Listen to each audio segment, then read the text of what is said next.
NAMCHAWM TLANGVAL Pasaltha KAWLKUNGA Bungsom parukna Ziaktu Adriala pa Punte Nikhatsu anu thang moi chuan ngurpui local te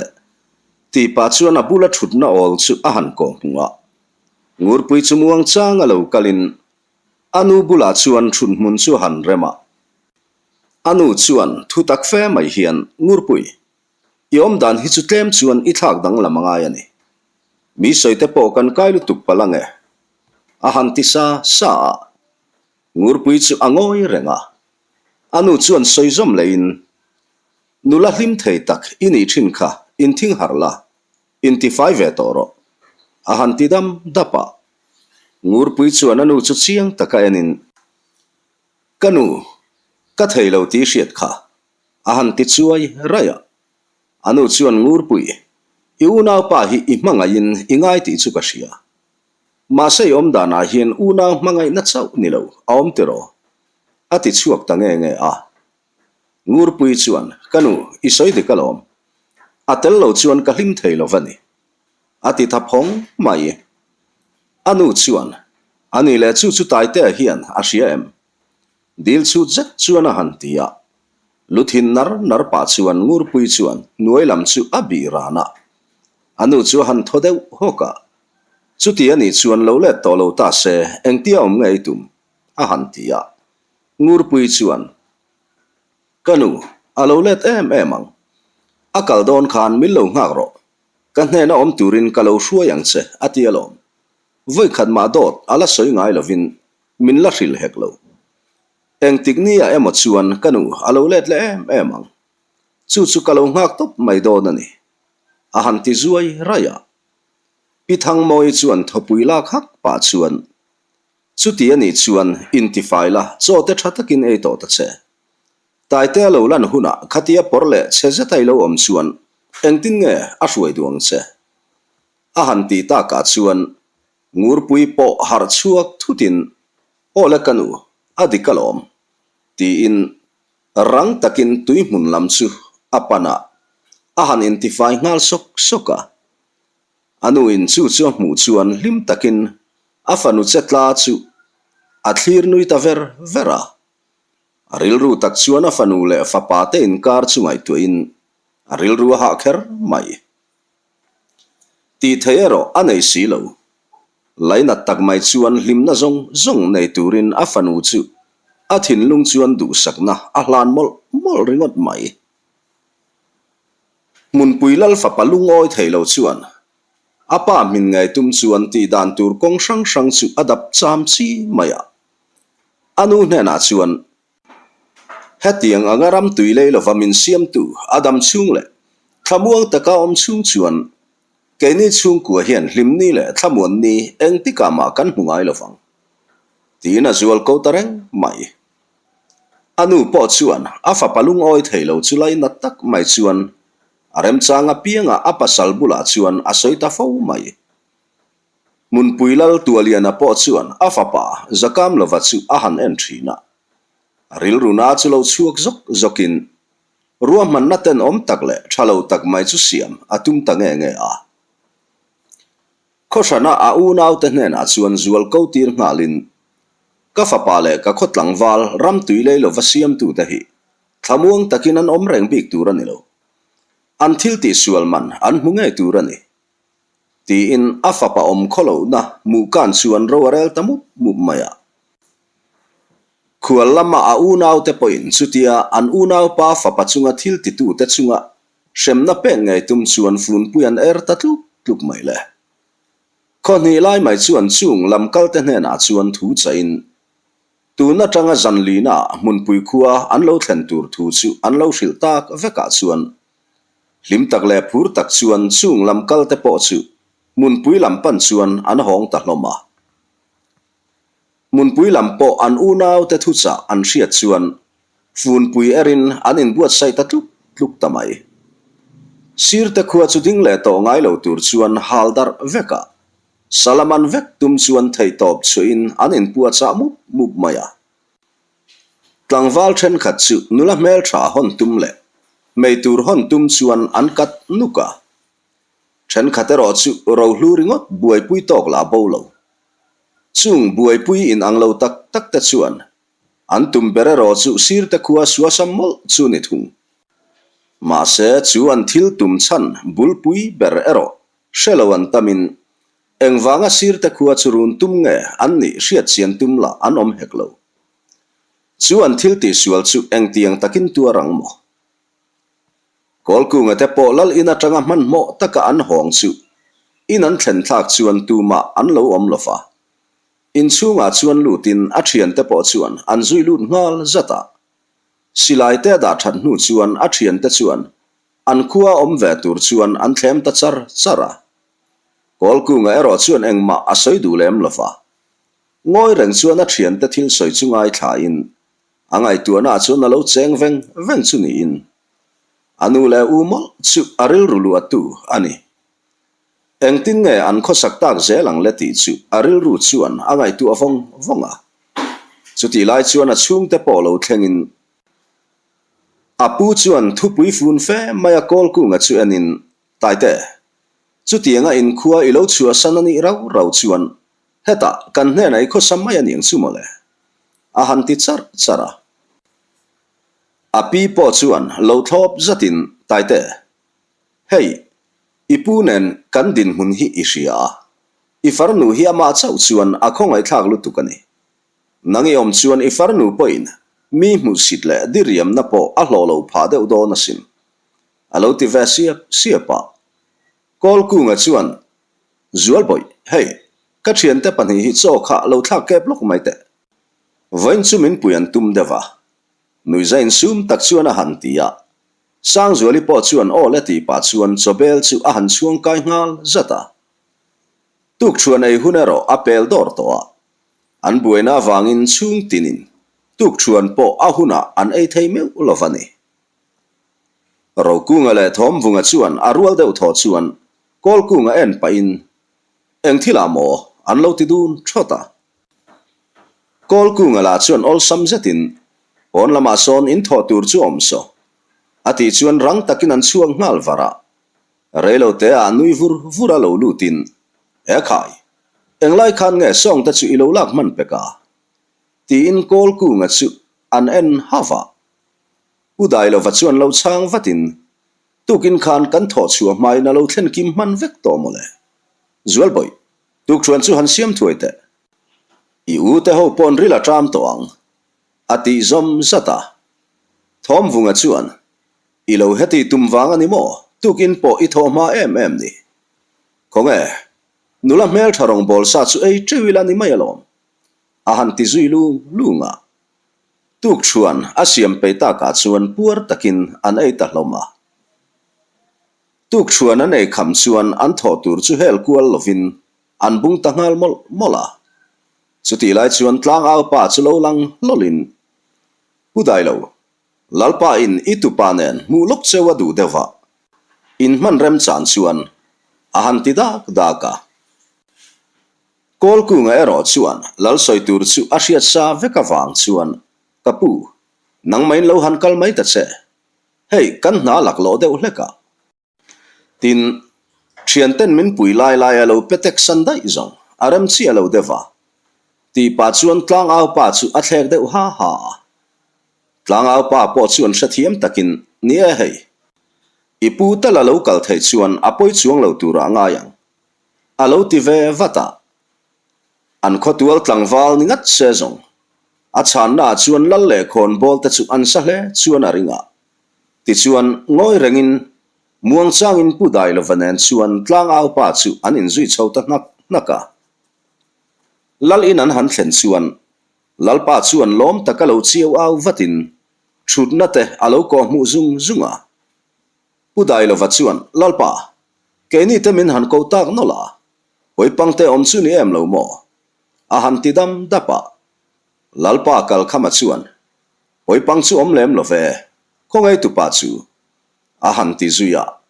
pudai lo va chuan in thlahrum tak chuan lalpa ka tu pa hi nak tu lam hian ani te kholam panatum towa chumi ma chu kan in tlabal te thom thata du awangin Achian te paniin an puya zo man nge an du si nen lalpa chuan min lo thathiam mai te seti in thu min cha tango talom mole zoi rai chuan a han tia lalpa kal khama chuan e khai ani chu mole engpo ni selanang tali local theya alom om shim shime ka upa ta nen kan soi khoma khulai veng mor lama om lo khuan helai lal in bul na ya hian in chen na tur kan samai donem ni kan lo ti dewa nang mani poron masalem lovin thutluk na kan lo sim ngot mesin tin itu pa po chu kan ne na chuan aom du le du lo te po riat ka du dewa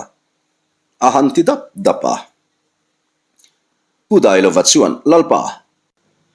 in thutluk na chu ke ni chung tan chuan alom om rualin za thak zawk le mai a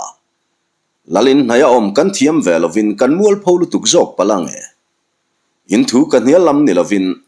tuna kan om na po khu kan tan chuan anuam tok em alom a han ti dap dapa kon bolu pa te chuan e khai in thlung lu tu kan ni chu mole lal muala cheng tur hian nang ni chung tlu ka cheng om anom bi khau lovang itu pa la in kan khuwa min chan him sak der mai le ngal itu pa phei chu kan khuwa a in beng bel turin han min thei phei la chuan tian te khuwa hi khoro pui takan nge yang an lo ti ve triam hloma KAWLKUNGA ta thian ho po chon nu her reta chuan an thil ti chu zo thokhatin vaibel paktal talpa chuan KAWLKUNGA chuan thian teu naktuk lam hi kani te tloin suar hliap lam kal katum dewa remchang masabera lo zin levat katum don nia ati mek lai chuan apulal in kalpo alo in hol thabau bawa RAWKUNGA chuan ipu chuan eng thu tak lo hon thlang mo ti pa chuan a vaibel zuk lai chu a han pak chuak tuala udai lo valo thleng thla chu aron tholu deuh hama KAWLKUNGA ta thian thum chuan thut bial train KAWLKUNGA chuan kapu lalpa chuan eng thila nge ko che poi panga om chu ni em lo mo alo ti vata udai lo va chuan a eng dang ni lo ve nang ma ber hi in khuai chua san to rau chuan mun dang pan lova a khuale tuini turin adu ber chea ti chuan ke ni po lalmuala kan chen na tur in po min sak vek atum thu min lo hril la lom mole ril rumu mal po kapu thei chialo a han ti dap dapa vunga chuan KAWLKUNGA en pa chuan ka thian lalpangen na chu ti hlotlin sak maila heta ke ni hoin kan mamo em lai chein nang chua tral itum hi adik lovin ka hria alo ti ve chara KAWLKUNGA chuan ani khop mai ke akara min han uidarin min han thlel hi alom om khop mai ma se then khatten mishing ka ni le ni lo min dap le palang a han ti chuan RAWKUNGA chuan idule tu na hong la ti nia ti pa chuan han tho de thura midang te chuan thilom zia lo man thuain an nui zui ta hama buan mun tlangwal te point tluang takin an khuwa an thleng to a an Pasaltha chuan vor chu ti mai tlangwal chuak hlot laka a han tlom tamai chu lal le khon bol te chuan makan ti in an thathiam lo lek mai buan mun lal chuan mai mo ka chu enin inaw te chu ilo tlan chiat pui ti na em ni a han ti chang deuh fok maya Pasaltha mai mo ka chuan nuai lambi deuh ran chuan lalpa isiat ang zong khani e lulul chuanga tila damalo kir tur po kan om to hau lovang in kha tlangwal kha kala hungai haulo amman ruwa erawh voi tam tak kamang lama muin khatiang man ruwa mang khachu ton lui chi anilo kan lu kan zuar tluk chawani chu wangin tun tu ma po chan chhajok chan chang chau kan ni tian te khuwa wang la si ten emaw huai hoin emaw an puya ni nge yang chu ti ni lo se zong kha tlangwal kha kan mu fo turani tu man kan la hungai tlat lovani ati ta ka chuan lal le khon bol te ngai tu na chu abuai ta kher mai an chialak tum pakhat ma an lo hon lo chu thu ran an man ruwa pakhat ma tel lovin an lo tlan che hong ania hriat thiam chu har ve tak tur ani re ngani zanriai kham chuan tlang au pa chu budai lo vate na chuan lo lut le in lalpa in KAWLKUNGA a hmu du thu chu aron soi le a budai lo va chuan engpo ni se tai te voin lamilang to lova zanin chu i man tho boka hanleng ve shim la a thawm mange naktuk lam chua itum to sia engemaw soipui chepo aduani mana a han ti chuara KAWLKUNGA po chuan niemole ti pa chuan tlang au pa nen anin zui chuak ta ngala lal in an han thlen chho chuan khon bol upa te po an lo kim deuh thap to a lalpa kal khama chuan hlim taka lo chhonin tlang au pa chu zufang chu lo pe ngal vat boka KAWLKUNGA po in tharung lutuk lem bik lo chuan tlang nel takin lal le upa ho bula chuan ati ti ve siama lalpa chuan lalfapa kan thu danga lai chuan hei naktuk lama ini tetlo in suar hliap lamkal itum ni omin kan lo hredewa ahan ti te te phota KAWLKUNGA po alo bu ngata lalpa bok chuan engti ka nge lo let le itum deu ti pa chuan ngun takin alo the kha maya KAWLKUNGA chuan lalpa ka soi mai theilo atul da na zirin ka om hlen thei tho bok zoi dap chuan alo ti bafa lalpa kal khama chuan itan he khuwa hian mun zau tak kan da rengania tin he khuwa hian iom du ni phot chuan ipu po hi karo rel na min trom pui turin khon bola kan da nge yang thu pui fun le muang ban sar chuan a han ti dap dapa KAWLKUNGA chu angoi deuh uruna chu ta muang chang alo dak chuakin nie in mi du sagna le min ngai hlutna ka ngai tu hian aza thak ma zokin ka hria engpo ni sela kani tetlo in ka han kal photanga tuna rum chuan thutluk na ka siam ngot thei bik lo in mi hriat thiam na ka ngen ni te se ti pa chuan lalpa chu a han en deuh bika lalpa kal khama po chuan nie thutluk na siam rum tur chuan kan be sei bik lo che ma se kan khua hian ama mo che ni ti hi thei ngil lo la tluang takin han kal la i lo let le huna chuan helai lalmuala hian inom na tur po pe ani to nge yang ti erawh min lo hriat sak don nia tin ka soi to angin ipu po ro rel na min trom turin karuat ngei bokang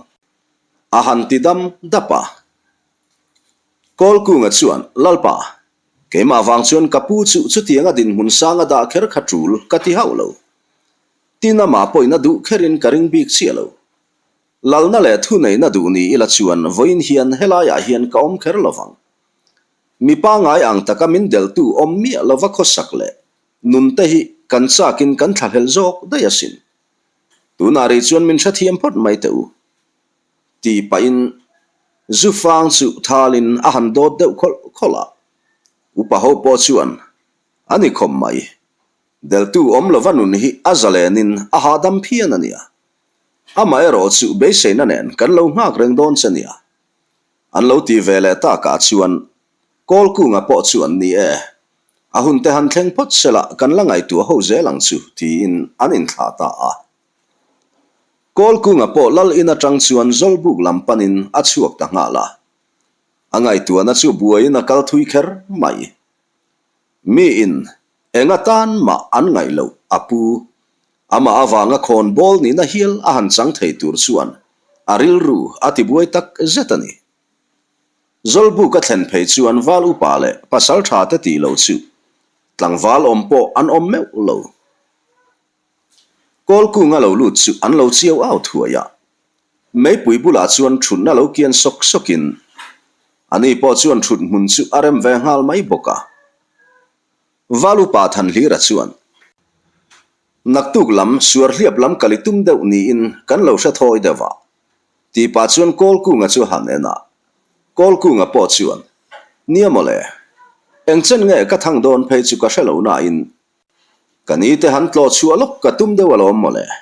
alo ti ve maya walu pa than hlira bok chuan chuti chu arem chang boka irualin local ve ila that don chu ke po chung te tlo kaloril ruk lai tak mai ania alo ti tavata KAWLKUNGA po chuan ni arem chang khopang chu mole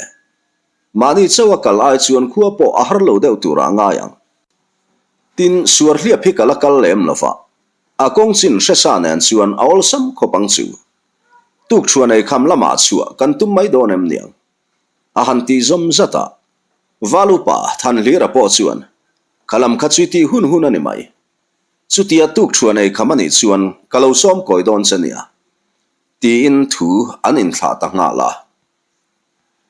tlangwal nula rim te po an ron hong khom naka KAWLKUNGA chu KAWLKUNGA bula thut pa chuan thiana naktuk lam chu itum tra lem ni a han ti su suwa KAWLKUNGA po chuan nia hey kan tum zel phot chuan nia dam han hawila kan lain mule thuai tura nga yang ati mek lai chuan thom vunga po lo thlengin abul che ta chuan thun mun aron rem zata KAWLKUNGA bok chuan tun lai chu ti tur em aom lem lo boka karon zui ve ang che kalo ti deva enge ingai dan ni reng i phal lo bur chuan ka ti lui chuang lovania meng nual rai chuan alo ti ya KAWLKUNGA chuan phal lo te chu om lo ve hey valupa than hlira po achung te tlo tur alo nei hlava intiam rual kan lo tum meka ama erawh chu keima wang hian in chung kwa in lo buai phalu tuk palang ti erawh ka hlau khop mai KAWLKUNGA en pa chuan a han ti sa KAWLKUNGA erawh chuan buai pha don ni ila chuan ka soi hau lawang ama erawh chu kan hun ton tur erawh hriat lok ani lem lova engpo ni se zui tur cha chuan min ring top mai ro ati ve tak bura chuan KAWLKUNGA po anui ve ta vura valupa ten mutan han rot taka chuan munna pharin an mutafar hloma KAWLKUNGA po atuk lam hun ngai tuaran chung chuan reilo te amu hil ve ta ngala chutia tui taka muthil lai chuan amang lama nula amu to khan lo nui verin KAWLKUNG idam mo kanin hukhat le mai itana thil poimo takkenga lo in lar kani tuna hian ikhua sir te chu mun puilamin beitumin khoni lai cha in anin puwa cha mu pania chung ta chu mun puilama in nga khom photan tumme kani chuti lain sir te khua po i om lo chin chu nu naw le tlangwal te lallaka anlungoi hlei theilofa ipa lal sang vela din mun po der thong taka aom me kasin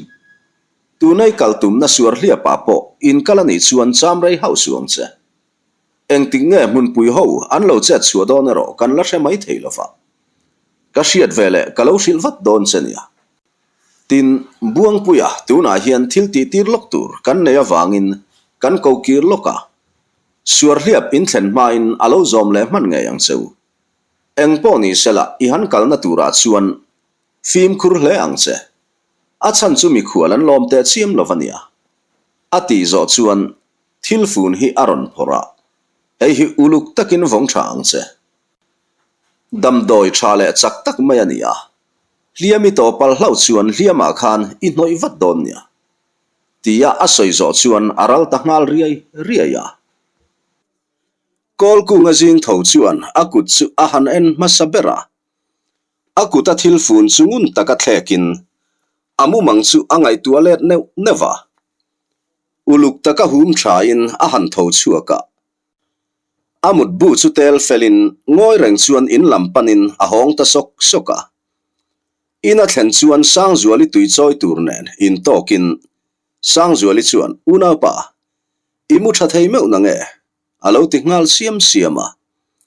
KAWLKUNGA chu nui vurin mu thei te reng mai tlangwal tan jing mut bur te chu zialo alom alo ti sam eta in chung lutin athil hum lai damdoi chu aip te puya chuan thatakin ada thangala KAWLKUNGA chuan sang zuali meilo nun sa chu a han chom tha apule api po reilo te a lo tho chuakin tap sak zola chuan thut mun an rem ve ngala apu dai lo va chuan taite voin lam chu kal chua chu tum tral siamo a han ti zuai de raya KAWLKUNGA po chuan kan tum chin phot chuania nizan lam khan lalpa khan khon bola da hial che du thu min shrila engai ngai dan apu mel rul pa chuana hantia pu dai lo va chu angoi de uruna atong chuak don to lo emoti nuwa tu kho khangai sak lo kha nang ma wangin lal temeu ngai sak kan han hlo tak thuta chuan alom om rualin i om ve thei don lo chuan mi mu si ringot tur chuan kan tan thil ti chia po karuat meu lo ama ero chu nang kan hne na i om thei don ero chuan kan hial lem lo atupa chuan mel tak chuan a han ti dap dapa KAWLKUNGA point apu din hun le thuvuak thlak dan chu om ati puin dikpo ati khop mai muang ban sar chuan in lalte thutluk na chu lo e phot la ka du pui khop mai che kan om dan tur chu kan han kal photanga kan lo le thuna kan la soi thadon nia ati ta ka chuan apu po chu alo buta ngat ngata tuk chuan ei khama chuan valupa than hlira le KAWLKUNGA te chuan KAWLKUNGA chu an ron som pheya KAWLKUNGA chuan silai po aron hol chuak ve zan zana valupa ero chuan silai hol mai tur anei lo wang chuan KAWLKUNGA chuan valupa hei nang ka silai pakhat hi hol ve don nia kan kalna tur hi kan fim khur po ngai viau don mai mi khual ngai na lo tak mai khuwa an nia kan trong kam le che zia te po huat tur an zong mai thei ania ama ero chu mi awang ero chuan kan zam mai tur ero anilo ati hnu chuan zoi muang in kalan siam nga la valupa than hlira chuan silai puin ma an hruaya KAWLKUNGAn dotin KAWLKUNGAn nunga dol thunga valupa chuan chutia silai a han hol chuak ve zan mai chu in hmelo po a in ti deuh rum mai a hran pa takin tu silai ma hi ala holova chutiang bokin ala hol chuak hek lo in hmelo tiruviau ma se ama chuan chu thil chuan in rin tong na lian takero anei tir thunga in thazo le phei khai zangwa chuan akal ta thau mai nitlavan vuayan kal hnu chuan thlen pon thleng thui to khom mai ria buk rem chang zongin an mit an len kual ruaya mun pakhat lui kam rem takan hmu chuan ni po kola a herliam ruai to mai KAWLKUNGA chuan kuthan hlir nang zan ri me tur lo zong la KAWLKUNGA nen bu kan lo sual mai donem ni ti na han rota valupa than hlira po chu phur tak chuan niang miang konge chu ti chu kan chuang nga lange ti le an thlang kor ruam chu azo thlanga la KAWLKUNGA te pani po chu rang tak chuan an phe buai ta ngal chara zan khatlek ria na tur ani boka karlova an pe tamai renga zan lama mu tur thingte fomin an in zui chuak le ngal zata chutia tua thingan fom lai chuan an piamuala silai puak thom chu hria in an han ngai chang deuh wanga silaya puanon tak lova chuan ngai thatakin buk lampanin an kal ta nga la buk an thlena tanga reilu tuk lova chuan valupa than hlira po nui var chungin sakhi tuai po bahlatin buk chu alo thleng ve ngal mai boka KAWLKUNGA chuan hlim takalo chhonin zanin chu Pasaltha zara sakhi chek kan hme ngei done ti pa chuan alo lak thlak sak ngal soka ti chuan hlim nui hak chung chuan sakhi chu chanin rong bolin an phe buai ta chara zanrian pe chuan khuwa po athim fel ti der to mai zanria turata na an siam bang chu an rep ve far hloma puar takin zanri an kil zo chuan vaibel te paktal talin valupa than hlira chuan kunga thil zo chian chak deuh mai chekaneya ti le KAWLKUNGA en churuala KAWLKUNGA chuan engthil nge ni ta alo ti vata valupa than hlira chuan mani buan mun Pasaltha maimo ka khan i chempuya hmuruala a hmel lo danglam ta thutaka enge a om zin ngai le chan thatok tak chu a om chiang alom chuti ni lo se zong khati mai khana tlom hau lovang Pasaltha huai sen le poisak nei lo tak mai khati ngota khur thu om su a han ti chara KAWLKUNGA po chuan rang takalo tui ni varin KAWLKUNGA chu zo na chan na mu in be se tak chuan an thlir dun taran mai KAWLKUNGA chuan vaibel paklat hlat pa chuan soidon chuan soitura tam khopania he chem hi poi Pasaltha huai sen rum chewa chem puania HNAMCHAWM hian thisena chuan sat pole thil ti theina anei na satel tela tin mi huai sen te tan chawa siam ani ang takin mi bik te hne na hlan ani thin in huai sen lo katina ni lovin HNAMCHAWM hi han mang chin ula thil ti theina nei kher lawang HNAMCHAWM nei masatu hian HNAMCHAWM mang tu tur hi a hual lokin a thlang ti ila kan soi sual lawang HNAMCHAWM hi amain min pek ti ila dik berang chu tin he silai hi en ula he tiang ang hi in la mu kher lawang he silai hian eng anga salian po ni se voi khat ba ka angai lovin eng anga huai hlau om po ni se ngam lo anei lo ti pa chuan asilai dar ngul nge mai chu a han chul hau hawa roku nga te pani chuan makti tak mai le ngaihnawm ti zat chuan an lo ngai thlakar thunga KAWLKUNGA vek chuan valupa than hlira lam chu hoin tunai silai ken kha katan chuan thil thutaka ni a chan chu kanu le paro kanei chun liau liau ania kapa khan duat takin alo en kol thina chu wang chuan ka man don lo point uluk taka tifain kada mai thin kapa khan voi khatma he silai hi athi ni thleng khan atitlol ngai haulo a han ti tak dap dapa chuan zobel tur le soi tur shelo chuan an lo ngoi ka hau maya zante rei tak zela chuan mutna siamin an mutafara atuk zing ma taka thovin rongan bol sok soka ni atlang san ma chuan in ei puarin an ei bang chu an fun sok soka an tumram pan chuan an chuak le ta a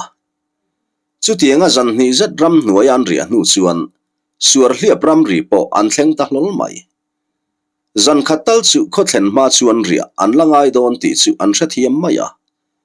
man mo to lem lo chuan kal zelin ria mun rem an melpa zel boka chutia an kalzel ta ka chuan kumma salama chul hlui chu an po ta hlol mai chul pakhat chu rala tang po chuan afai deuh hliau maya mihring an om ngei ring chuan chulam pan chuan an kal phei ta top maya thoman han ngai thla eng thom ma hria tero an nei lo chu chul chu marcha le so thing bokbon vel alo la om nial thunga ngoi reng chuan an pan hnai zela an thlen don trap chuan thom an hreta tlat mai lo mong lama tang chuan pa upalam ve to tak hi tui nen alo ri chho khat khata tham rop ve to tak mai kot a thlen chuan a han in ngat fel or tia vaw sira thom chu hria in a hoi phok deuh ngal hru maya valupa than hlira chuan kapu hlawom kan ni love dam thlapa ti po chuan chupa mit meng chu ala buai deuh nak tho mai chuta KAWLKUNGA chuan kapu suar hliap khua hi engtial hlange ni tina han zota chupa chuan TLANGVAL heta tang chuan sohmakal zat chualani voin chuan kho en lai chuan in lut man kher to lovang alo ti ve vata KAWLKUNGA vek chuan kapu suar hliap khua em ni ini atia azona chulu bu mut chuan alo changa ani kapu in khua chuan saizi kite isenga yem ti ina han zot tol maya chupa chungoi vung vungin KAWLKUNGA chungun tak chuan a han thleka chuta muang chang chuan sirte chhawchhuak saizi ki itina niang mo alo ti tavata KAWLKUNGA chuan buk ngat ngat pa chuan ama chui hria ti na em ni alo ti ngal chung chunga chupa bok chuan hre reng mai kan in thenom reng thina lom an pa boral hnu phei chuan ka khongai thin khop mai amalin fanu pakhat le fapa pakhat an neya anila an pa boral khan an la te noi deuh boka mi hmu sit na hi an dong na sa thei thin khop mai keini nu pa hi fa kan nei lo awangin a fa te hi kan om sak nok zela kanu pui dam lai kha chuan ma se tu na chuan an lo lei kang to in nula TLANGVAL chu an lo ni ve ta reng mai ke ro chu kan nu boral hnu hian kho chung hinuam katitalova heta hian kom deuh chot to ni hi khua po kamukhat khom mai a han ti tadap dapa naw teu kamhing chu zaloma ania sirte khua in ni nge yang mo tile en ha chu han ruala KAWLKUNGA chuan ni chialo de ve tian te khua zawk kan ni samfe mai chuan alo ti ta eta tian te khua a ain chhal tangot chu rokunga chu aril ru chuan anui var mai puzaloma chuan naute u hei lamah view ma se zanlai pel ma in thleng man don chuang in alang lova chu wang chuan in shelem lo chuan riak ve mai ro ram palai leng ari angot ai chuan a zia deuh mana ati ta ka chuan valupa than hlira po chuan ni remitia ipal phot te chuan le alo ti ve vata thlama chuan lutin an han thu ha cholte te a chuti lai chuan thlam rala hau hu khi an lo hual reu lo lava valupa than hlira chuan naute u chu satui hangin min ngak reng mai ti in a han then suka KAWLKUNGA chuan niang miang ti in asilai chu a han ban zata puzaloma chuan vahlo tling laute u satui hang hop lo na po arei ta khom mai a ti chuar pa chuan akal na kong chu ako mu ngal vata KAWLKUNGA le rokunga chu ngoi reng chuan an kal ngala vauluyan kan nu chuan thom chuan han ngai thla chiang dewa arele tawang wang mai si an hoi hai ang reng khop mai KAWLKUNGA chuan rokunga hnena chuan nang khalam mual khazola kein helam mual hi kan zo chinange ti in an in sem dar ta ngala KAWLKUNGA po mual ni lai maya kal nu chuan silai thom chu hria in a han ngai chang de wanga chuti lai tak chuan silai ri lawa tlan chian ngei turani KAWLKUNGA lamah chuan ngal rual hi aron chuak thut maya KAWLKUNGA po abuai man teu kher mai rang taka in siam rem vatin ngal rual zinga alian deuh ber om chu aka ve ngal thuai maya silai mu in a den rual chuan a hlom phei noka apia tlema oya chuan thuilo te a han lum tha zol china thlen meu chuan a thi chiang to hle mai ngal rual dang ho chu silai ri hlau chuan andar huka mit khap kar le ka chuan an bo zo ta diak mai KAWLKUNGA chuan muang chang in zen so le in a so zo chuan asaka chupanin film khur tak chuan a phei nak naka chu sangal bula thlen phei chuan alo thi chiang to hle a asilai chu aktamai lo chuan sangal chu a han pulopa akut le lam chuan silai chu kengin atal thuta man mai thei tur chuan a in ring pa ran mai thom nei hau lo chuan thlam lam chu panin akal ta thau thawa thlama han thlen chho chuan rokunga po avoi khan nan sakhi alo kap ve chu ni in sakhi bula thut pa chuan alo nui vara valu pale puzaloma te pani tui choi chu an lo bor cholak maya sakhi le ngal rual thlam ko talo le dun ngat an hu chuan hlimti hriat tak hian an khideu var renga valu pa than hlira chuan ekhayo beiselo devin zanin chukan tlai hle don zong ani hi ti pa chuan chang el na sa turin wawa chuan alun ngal vata valu pa lo le nu chuan puzaloma chuan nauteu sakhi chakhi kan buai puyanga adang kha chu lo chan mai teu o sakhi chak ka hob lo na re ta khop mai a phur fe mai chuan a han ti chara KAWLKUNGA te pathum po chuan phur fe mai in an ti tur chan pual chu input le tir ngai mi alo chuan an ti ta soka reilo te a sa chu rep thei tur chuan an chan zo ta thuaya thlam chunga rapa alen don lo awang chuan thlam ko ta chuan a rep na tur siamin an vir buai le ta chuka an in pei meu chuan ni po atladon suar to mai mei chununin sarep na an siama chuan an vom kai ngal zunga rokunga chuan asamin ma tur tlem chu alo chhum boka uzaloma sakhi chak pu azo po luya tang chuan lo hongin anaw te ho sa an lo rep fel diam maya mu chuan makti takena hoilol lola athil ken chu lo lak sak vatin an chuang kai ve ta ngal boka zanrian pe chuan khua po ala eng viu na in ti tur trul em an nei to lo boka zanria chuan kil ta ngala puzaloma chuan khoinge zanin chutul hmul khat phuarin o sakhi chek e yakhat em mai ti pa chuan thun mun a han rem tha sau sawa ti chuan zanria chu puar el evin an ei ta hloma zanria kham chuan vaibel te paktal talin thlam kota chuan sarep vilpa in an thu deuh thapa akhat to ka mei chom tha in sarep chu an let kual chen boka lenglen hun oma chuan puzaloma chuan nauteu khuain han lu huna fim khur hle ang cheu kan lal hian mi khual hi angai na vak lova chu tlangval te pon hria in mi khual chunga thatan chu avak ngai lovania hei wang hian yang kun lamain kiam lam kan pan kum tin mai thin ti pa chuan vai bel chu apak khutual tuala KAWLKUNGA en pa chuan ini saiji kite in chu veng mor ton tir a khan in pahni na khania adot sia kha kan in ani ve thung ini pasal rang chuan adam lai kha chuan pasal tha tihtaka mi pui nu nau te hian kan muan pui thei thin khom mai in thenom tanana na chu sa po kan ngei ngai lo pasal thazar hi kan zo reng mai ani a han om lo chin chu thil hi adang zo ta vek mai ani a pasal chung te poin an ngai sakin an belum lam ngai me ulo ma se tu na chuan nula tlangval an ni ve to a tlem chuan an khosak po aziom deuh to e ti pa chuan vaibel ek chia chu a han khong thakar kara zante reita ka wang chuan mutha dam rotin an mutafar hloma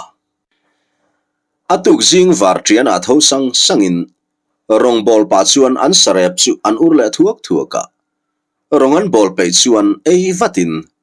ma taka chuak tur chuan an in siam ta sang sanga puzaloma chuan nauteu hei sarep hi in hon don lovem ni hon ro ti ma se lak an tum tak lova chuan puzaloma chuan KAWLKUNGA chu panin ini saiji ketepon an ei chak ngotang hetiang zat te chu kumpuiling let pon ka ei seng na ti le KAWLKUNGA ip te pui chu kewin sarep chu athun ta nok mai KAWLKUNGA po tang du to bik lo chuan kapu damte a kan lo let le the ani ngai chuan lo to le nge cha kan tum don nia ti nan chua san ta nga la KAWLKUNGA te ho chu man mo khuruai lovin an kal bek beka tlai zanria chum hun don to a chuan lung do thlengin han chol ha damte te in vaibel te an han siam kai zui zata chutian thutlai chuan fe hong then khat te po lung do lo thlengin chutia mel hriat lo khual wal pathum lai mai lung do alo thu an mu chuan an tri deuh hra maya lo thlen bel zelin chung ho la chuan an en deuh hrek hloma valupa than hlira ngai dan chu ni chia to lo ma se eng ma soi lem lo chuan angoi ve kar maya tlangval ho la chu an phun sep sepa atu ate ma chuan biak an tum tak lova chuan KAWLKUNGA chuan kal arot ta nge a ti chuan zoi muanga kalin in top berdot tu an thlen chuan pisaiji kitein ani le ni lo chu an han zot te a nu palam to ma chuan lo chhonin engthil nga ni ta hawala teu ti pa chuan sum huna alo chuaka valu pa than hlira chuan kapi mikhwal min thleng thayangem a han ti dak daka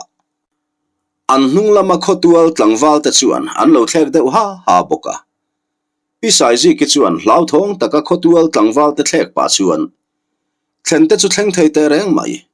amai ro chu kan lal hna in hriat tir masak photanga yang ti na lo chhawn vara KAWLKUNGA chuan chuti ani chuan kan bung ruate hi in chunga ta ila ti chuan lal in lam chu kan pan mai don nia ti le in chung lu chu a han ruala lau thong tak chuan pisaiji ki chuan azui lut vat boka KAWLKUNGA chuan pisaiji ki lo lut chungun taka thlekin kani min hrelovang tero a han ti phong maya pisaiji ki chuan ngun taka lo en letin lu a han thing deuh nara KAWLKUNGA bok chuan pasal tha do to na fapa KAWLKUNGA kania a han ti chi chu pisaiji ki mit tui chu lo NAMCHAWM a han thing noka taite min ngai dam ro engtin nge kalo hriat theilo cha chu le ati trial deuh rian maya KAWLKUNGA chuan ani chu kai thovin thil om dan chu a han hril zunga ti chuan lal in lampan chuan an silai hol chuakin an kalta thama chhun zom zel tur